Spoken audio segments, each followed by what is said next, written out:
ప్రపంచంలోనే అత్యధిక సంఖ్యలో ప్రతిరోజు హిందువులు దర్శించే అతి గొప్ప ఆలయం ఏమిటో తెలుసా? మన తెలుగు రాష్ట్రమైన ఆంధ్రప్రదేశ్లో ఉన్న తిరుపతి దేవాలయమే. ఈ ఆలయానికి ప్రతిరోజు కనీసంగా 30,000 నుంచి 40,000 మంది భక్తులు వస్తుంటారు. అదే కొత్త సంవత్సరం రోజున జనవరి 1న అయితే ఏకంగా 75,000 మంది పైగా ఆలయాన్ని దర్శించుకునేందుకు వస్తుంటారు.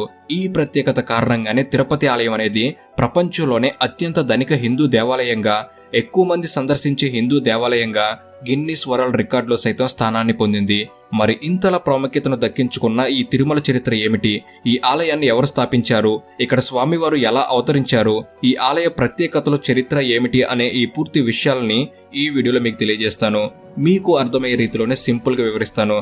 సో దయచేసి వీడియోని ఎండ్ వరకు మిస్ అవ్వకండి. అండ్ ఇలాంటి మరెన్నో ఇన్ఫర్మేటివ్ వీడియోస్ ని మీ కొరకు తెచ్చేందుకు మీ సపోర్ట్ గా జస్ట్ లైక్ చేయండి చాలు. సో ఇంక లేట్ చేయకుండా let's get into the video.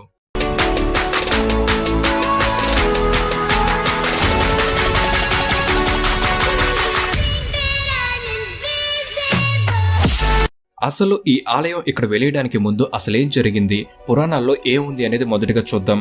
కలియుగ కాలంలో త్రిమూర్తులలో అనగా బ్రహ్మ, శివుడు, విష్ణువు వీరిలో ఎవరు గొప్ప దేవుడో తెలుసుకునేందుకు ఋషులకు యజ్ఞం చేయమని నారదుడు సలహా ఇచ్చాడు.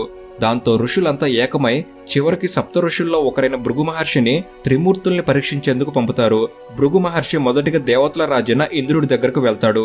ఇంద్రుడు ఆ సమయంలో అప్సరసలతో కలిసి నృత్యాన్ని ఆస్వాదించడంలో నిమగ్నమై ఉండి భృగు మహర్షి వచ్చాడు అనే విషయాన్ని కూడా పట్టించుకోడు. దాంతో భృగు మహర్షికి కోపం కలిగి ఇంద్రుడిని నిన్ను విశ్వం అంతా అహంకార ఆత్మగా సూచిస్తుందని శపించి వెళ్లిపోతారు. ఇక ఆ తర్వాత భృగు మహర్షి త్రిమూర్తుల్లో ఒకరైన బ్రహ్మదేవుని దగ్గరకు వస్తాడు.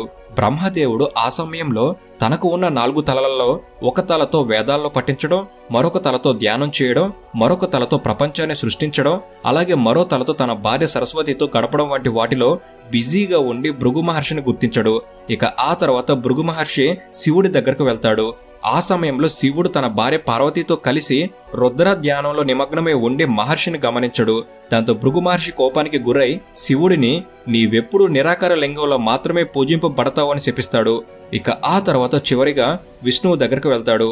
ఆ సమయంలో విష్ణువు ఆదిశేషునిపై లక్ష్మీదేవి ఒడిలో నిద్రిస్తూ ఉంటాడు. భృగు మహర్షి విష్ణువు దగ్గరకు వచ్చినప్పుడు విష్ణువు పాదాలనేవి మహర్షి వైపు ఉంటాయి. దాంతో మహర్షి విష్ణువు పాదాలు తన వైపు ఉండడం చూసి అది చాలా అవమానంగా భావిస్తాడు. దాంతో కోపానికి లోనైన భృగు మహర్షి విష్ణువుని ఛాతిపై తన్నాడు. ఆ విధంగా మేల్కొన్న విష్ణువు భృగుడి పాదాలకు మొక్కడం ప్రారంభించాడు. అలాగే భృగు మహర్షికి గొప్ప ఆతిథ్యం ఇస్తాడు. దాంతో భృగు మహర్షి సంతోషించి విష్ణువుకు వ్రతం చేయమని తన ఋషులను ఆదేశించాడు. కానీ భృగు మహర్షి విష్ణువుని అలా ఛాతిపై కొట్టడం అనేది లక్ష్మీదేవికి తనను పరోక్షంగా అవమానించినట్లుగా అనిపిస్తుంది. దాంతో లక్ష్మీదేవి విష్ణువుతో గొడవపడి వెంటనే వైకుంఠాన్ని విడిచిపెట్టేసి ఒక యువ ఋషిల మారువేషంలో భూమిపైకి వచ్చేస్తుంది. భూమిపైన ఉన్న పురాతన నగరమైన కార్వీర్ అనగా ఇప్పుడు కొల్వాపూర్గా పిలువబడుతున్న ప్రాంతంలోనికి మారువేషంలో వచ్చి స్థిరపడుతుంది. అందుకే ఇప్పటికీ ఈ ప్రాంతంలో కొల్వాపూర్లో దేవతగా ఇక్కడ ప్రజలు లక్ష్మీదేవిని పూజిస్తారు. ఇక మరోవైపు విష్ణువు లక్ష్మీదేవి కోపంతో తనని విడిచిపెట్టి వెళ్లిపోవడంతో తనని వెతికేందుకు విష్ణువు శ్రీనివాసుడు అనే మానవ రూపంలోనికి మారి భూమి మీదకు వస్తాడు. లక్ష్మీదేవి కోసం ఎంతగానో వెతుకుతాడు. అయినప్పటికీ ఆమె ఆచూకీ దొరకదు. దాంతో అలసిపోయి చివరికి విష్ణువు తిరుమల కొండలకు చేరుకొని ధ్యానం చేయడం ప్రారంభించాడు. దాంతో విష్ణువు అనగా శ్రీనివాసుడి చుట్టూ ఒక పెద్ద పుట్ట సైతం ఏర్పడిపోతుంది. మరోవైపు లక్ష్మీదేవి ఇది గమనించి తన కోసం విష్ణువు జపించడాన్ని చూసి కాస్త ఎలా అయినా అతనికి సహాయపడాలి అని ఈ విషయాన్ని శివునికి, బ్రహ్మదేవునికి తెలిపి వారిని ప్రార్థిస్తుంది. దాంతో అప్పుడు శివుడు, బ్రహ్మ ఒక ఆలోచనకు వస్తారు. శివుడేమో ఆవుగా, బ్రహ్మేమో దూడగా మారి ఆ ప్రాంతపు రాజైన చోళరాజు పశువుల మందలో వీరు కలిసిపోతారు. ప్రతిరోజు ఈ పశువుల మందతో పాటుగా ఈ ప్రాంతానికి వచ్చి పుట్ట లోపల ఉన్న శ్రీనివాసుడికి అనగా విష్ణువుకి పాలు అందేలా పుట్టపై ఆ ఆవు పాలన పోస్తుంది. ఇలా ప్రతిరోజు చేయడంతో ఒకరోజు ఈ సంఘటనని అక్కడి ఆవుల కాపరి చూస్తాడు. దాంతో అతనికి కోపం వచ్చి ఒక కర్రను తీసుకువచ్చి ఆవును కొట్టడానికి ప్రయత్నించగా ఇంతలో పుట్టలో ఉన్న శ్రీనివాసుడు చూసి ఆవును కాపాడేందుకు ఒక్కసారిగా పుట్టలోంచి బయటకు వచ్చి అడ్డుపడతాడు. దాంతో ఆ కర్ర దెబ్బ అనేది నేరుగా విష్ణువు తలకి, అదే శ్రీనివాసుడి తలకు తగులుతుంది. ఆ దెబ్బే విష్ణువు తలపై నామంగా నేటికి కనిపిస్తుంది. తలకి బలంగా దెబ్బ తగలడంతో శ్రీనివాసుడికి కోపం వచ్చి ఆ కాపరిని వెంటనే చనిపోతామని శపిస్తాడు. దాంతో అతను మరణిస్తాడు. ఈ వార్త రాజుకు చేరుతుంది. కాపరి మరణంపై అనుమానం వచ్చి ఆ ప్రాంతానికి వచ్చి చూడగా ఆశ్చర్యపోతాడు. అక్కడి ఆవులు శ్రీనివాసుడికి పాలు ఇవ్వడం గమనించి అతను మారువేషంలో ఉన్న విష్ణువు అని తెలియక రాజు ఆవు దూడను చంపేందుకు తన విల్లును ఎక్కుపెట్టి బాణాన్ని వదులుతాడు. కాని ఆ బాణం ముందుకు వెళ్లకుండా శ్రీనివాసుడు ఆపివేస్తాడు. అలాగే ఆ రాజుని నీవు వచ్చే జన్మలో రాక్షసుడిగా పుడతావని శపిస్తాడు. దాంతో చోళరాజు ఒక్కసారిగా విష్ణువు పాదాలపై పడి తన తప్పును క్షమించమని ప్రాధేయపడతాడు. తన తప్పును తెలుసుకున్నందుకు విష్ణువు ఆ రాజును క్షమించివేసి సంతోషించి వచ్చే జన్మలో నీ కూతురుని వివాహం చేసుకుంటానని ఆ రాజుకు వరం ఇచ్చాడు. శాపం నుంచి విముక్తి పొందిన చోళరాజు ఆకాశరాజుగా పునర్జన్మ తీసుకుని ఇక తన సంతానం కోసం యజ్ఞం చేయగా బంగారు కమలంలో ఆయనకు ఆడపిల్ల దొరుకుతుంది. దాంతో ఆ పాపకు పద్మావతి అనే పేరును పెట్టుకుని పెంచుతాడు. పద్మావతి చదువుకొని చాలా అందమైన మహారాణికి ఎదుగుతుంది. ఇక మరోవైపు శ్రీనివాసుడు ఒకసారి ఒక ఆశ్రమానికి వెళ్ళినప్పుడు అతని తలపై తగిలిన దెబ్బ వలన ఆ ప్రాంతంలో జుట్టు పోయి ఒక మచ్చలాగా మారిన ఆ దెబ్బను నీలా అనే యువరాణి చూసింది. దాంతో ఆ యువరాణి శ్రీనివాసుడికి మచ్చ ఉన్న ప్రదేశంలో తలపై అద్భుతంగా జుట్టుని జతచేస్తుంది. దాంతో శ్రీనివాసుడు ఆమె సాయానికి భక్తికి చెల్లించి కృతజ్ఞతలు తెలిపి ఆమెను దేవతగా మార్చి తన భక్తులు ఇక నుంచి జుట్టు కత్తిరించుకుని మీకు దానం చేస్తారని, దాన్ని మీరు స్వీకరించమని ఆ యువరాణిని ఆశీర్వదించాడు. అందువలనే తిరుపతిలో అందరూ తలనీలాలను సమర్పించేది. ఇక శ్రీనివాసుడు ఇలా భూమిపైన కాలం గడుపుతున్నప్పుడు ఒక రోజున అడవిలో వేటకు వెళ్ళినప్పుడు అనుకోకుండా పద్మావతిని చూస్తాడు. పద్మావతి అనగా మరెవరో కాదు, ఆకాశరాజు కూతురు. అలా శ్రీనివాసుడు పద్మావతి ప్రేమలో పడతారు. దాంతో చివరికి వీరి ప్రేమ మహారాజు అంగీకరిస్తాడు. పద్మావతి మహారాజు కుమార్తె కనుక ఆమె వద్ద పెళ్లికి కావలసిన ధనరాశులన్నీ ఉంటాయి. కానీ శ్రీనివాసుడు పేదవాడు అవడంతో తన వద్ద ఏమీ ఉండవు. దాంతో శ్రీనివాసుడు సంపదల దేవుడైన కుబేరుణ్ణి ప్రార్థిస్తాడు. శ్రీనివాసుడి ప్రార్థనలకు మెచ్చి కుబేరుడు ప్రత్యక్షమై డబ్బు నగలని శ్రీనివాసుడికి అప్పుగా ఇచ్చాడు.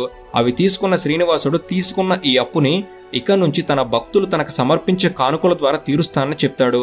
అందుకు కుబేరుడు అంగీకరిస్తాడు. ఇక చివరికి శ్రీనివాసుడికి పద్మావతికి వైభవంగా పెళ్లి జరుగుతుంది. వివాహం తర్వాత వీరిద్దరూ తిరుమల కొండకు తిరిగి వస్తారు. ఈ తిరుమల కొండల్లోనే చాలా సంవత్సరాలు కలిసి జీవిస్తుంటారు. ఇక వీరిద్దరికి పెళ్లైన చాలా ఏళ్ల తర్వాత వీరి పెళ్లి విషయం లక్ష్మీదేవికి నారదుని ద్వారా తెలుస్తుంది. దాంతో లక్ష్మీదేవి దీని గురించి ప్రశ్నించేందుకు శ్రీనివాసుడి దగ్గరకు అనగా తిరుమల కొండలకు వస్తుంది.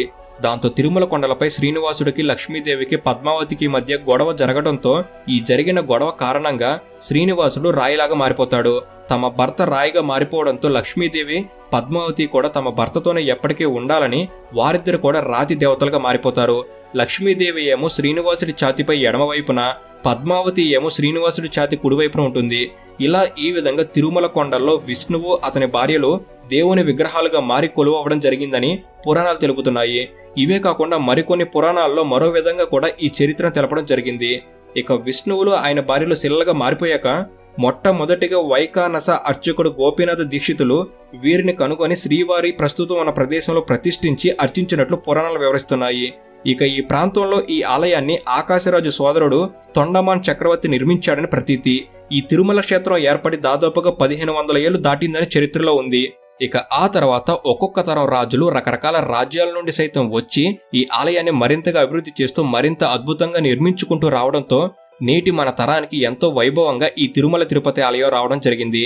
ఎందరో రాజుల నుంచి రాజకీయ నాయకులు సైతం ఈ ఆలయంలో పూజలు చేసి ఆలయానికి ఆభరణాలని విలువైన వస్తువులను సమర్పించుకున్నారు. 19వ శతాబ్దం సమయంలో అయితే కొండపైన శ్రీవారి ఆలయం విశాలమైన హదీరాంజి మఠంతో తప్ప ఏ ఇతర నిర్మాణాలను కలిగలేదు. అలాగే అతి కొద్ది ఇల్లు మాత్రమే ఈ సమీపంలో ఉండేవి. అలాగే కోతుల బెడద విపరీతంగా ఉండేది. అడవి పందులైతే కొండపై మనుషుల మధ్య తిరుగుతుండేవి. అందువలన ఈ అడవి జంతువులు దొంగల భయంతో యాత్రికులు కొండపైకి గుంపులు గుంపులుగా డప్పులు వాయిస్తూ గోవిందనామస్మరణ చేసుకుంటూ కొండ ఎక్కేవారు. చివరకు 1870లో ప్రభుత్వం యాత్రికుల సౌకర్యార్థం కొండ మీదకు వెళ్లేందుకు మెట్లు నిర్మించింది. ఆ తర్వాత 1933లో ఏర్పడిన టీటీడీ బోర్డు వారు 26,000 కోట్ల రూపాయలతో ఈ మెట్ల మార్గాన్ని అభివృద్ధి చేశారు. ఆ తర్వాత 1980లో టీటీడీ బోర్డు వారు ఈ మెట్ల మార్గానికి పైకప్పు నిర్మించి విద్యుత్ దీపాల ఏర్పాటుతో మరింత అభివృద్ధి చేశారు. ఇక ఈ తిరుమల దేవాలయం యొక్క ప్రత్యేకతల గురించి మాట్లాడుకున్నట్లయితే దేవాలయంలో పూజ కోసం ఉపయోగించే పువ్వులు, పాలు, వెన్న, మూలికలు వంటి పదార్థాలను తిరుపతికి 22 కిలోమీటర్ల దూరంలో ఉన్న ఒక చిన్న గ్రామం నుంచి ప్రతిరోజు తీసుకువస్తారు. ఇక శ్రీవారి విగ్రహం వెనక నుంచి ఎప్పుడూ సముద్రపు ఘోష వినిపిస్తుందని, ఇది స్వామివారి విగ్రహం వెనక చెవి పెట్టి వింటే స్పష్టంగా వినపడుతుందని పూజారులు తెలుపుతున్నారు. ఇలా వినే అవకాశం అనేది శ్రీవారికి సేవ చేసే అర్చకులకు తప్ప సాధారణ భక్తులకు లభించదు. ఇక గర్భగుడిలోని శ్రీవారి విగ్రహం ముందుంచే మట్టి దీపాలు ఎప్పుడూ కొండెక్కకుండా వెలుగుతూనే ఉంటాయి. అలాగే శ్రీవారి విగ్రహం ఎప్పుడు తేమతో నిండి ఉంటుంది. ఎన్నిసార్లు దాన్ని పొడిగా చేద్దామని ప్రయత్నించినా విగ్రహం మళ్లీ మళ్లీ తడిగా మారడం ఇప్పటికీ విస్మయం కలిగించే విషయమే. అలాగే శ్రీవారి విగ్రహం ఎప్పుడూ వెచ్చదనంగా ఉంటుంది. కలియుగ కాలంలో పరీక్షలు, కష్టాల నుండి మానవాళిని